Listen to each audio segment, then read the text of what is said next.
முதல் வாசகம். இறைவாக்கினர் ஆமோஸ் நூலிலிருந்து வாசகம்.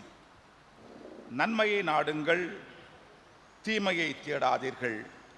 அப்பொழுது நீங்கள் சொல்வது போல படைகளின் கடவுளாகி ஆண்டவர் உங்களோடு இருப்பார். தீமையை வெறுத்து நன்மையை நாடுங்கள். நகர் வாயிலில் நீதியை நிலைநாட்டுபவர்கள் அப்பொழுது ஒருவேளை படைகளின் கடவுளாகிய ஆண்டவர் யோசேப்பின் வீட்டாரில் எஞ்சியிருப்போருக்கு இரக்கம் காட்டுவார். உங்கள் திருவிழாக்களை நான் வெறுத்து அருவருக்கிறேன். உங்கள் வழிபாட்டு கூடங்களில் எனக்கு விருப்பமே இல்லை. எரி பலிகளையும் தானிய படையல்களையும் எனக்கு நீங்கள் செலுத்தினாலும் நான் ஏற்க மாட்டேன்.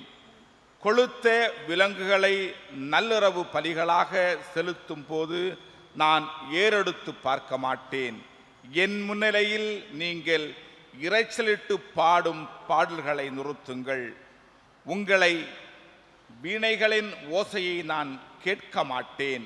மாறாக நீதி வெள்ளமென பொங்கி வருக, நேர்மை வற்றாத ஆறாக பாய்ந்து வருக. ஆண்டவரின் அருள்வாக்கு.